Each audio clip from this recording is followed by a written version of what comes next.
Hi, my name is Eric. I'm an author. I've written 10 books. You can find them by going on Amazon and searching for my name, Eric Bjorn. Or you can go to the Linktree link in my bio and go to the Amazon link. My most popular book to date is called Uber Nights. It's the story of my 5 years of rideshare driving in the Deep South. In South Carolina, you never know what's going to get in the back seat. Well, I'm really excited because I have been serializing my next book, my 11th book. It's called BRONX NIGHTS, an epic, autistic, long COVID, Big Apple memoir. See, we've even got the cover art and text already done, which for me really helps me propel the writing process. And I'm serializing this book, so as I finish each chapter, I'll be doing an online audio and video reading. I did the preface the other day, and I'm about to do something I don't think I've ever seen an author do before. I'm going to read the last chapter, which I finished today, which is the 1-year anniversary of me moving to New York City to find a cure for long COVID. Section 2, Return of Godzilla. 1. The End. There was a Roman number section 1 at the beginning of this book. It was titled South of the Border.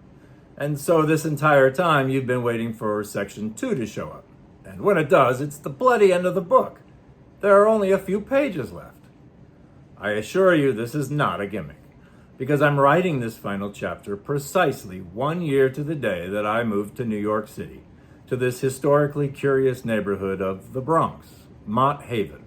Sounds like a Star Wars planetoid. And well, it certainly does feel like a bit of a section break, for me.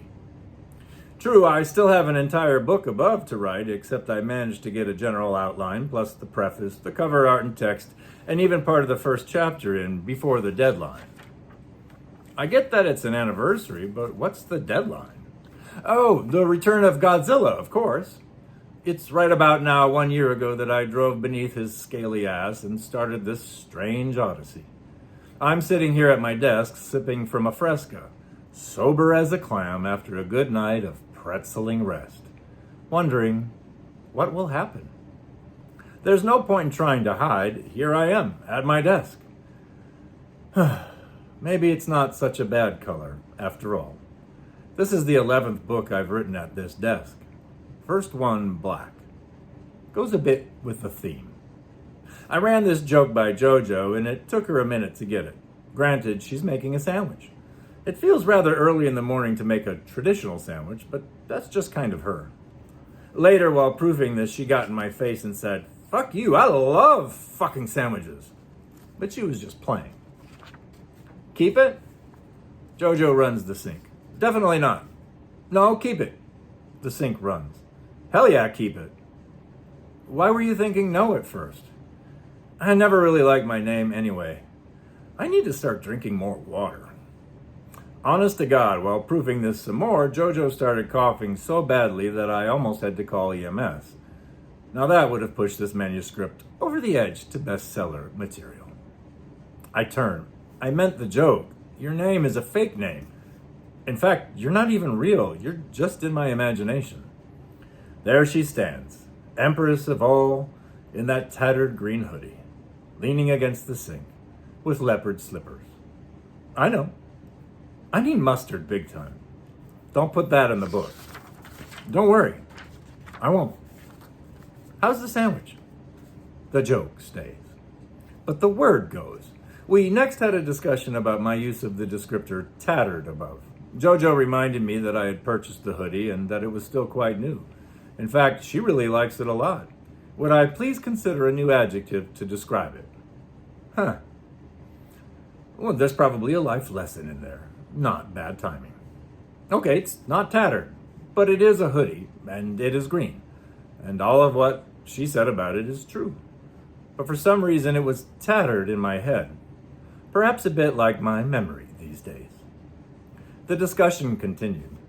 JoJo asked why I set this final chapter early in the morning when it's really 4 in the afternoon the day before.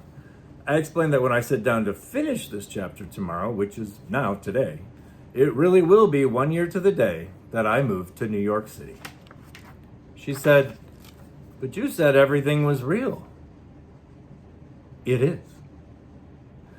So it's been a while since I talked to the city.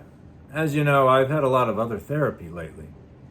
Anyways, if Godzilla is going to show his or her or their ugly maw, then I might as well go up to the rooftop and get a nice view of them waking up from her wee nap. And maybe get a nice little chat in beforehand with the lady I've come to love so much. Her love is real. This city. This motherfucking beautiful city. The end. Eric Bjorn, March 30, 2025. And that was the final chapter to my book, BRONX NIGHTS, which I now get to serialize for your reading and listening pleasure. See you next time.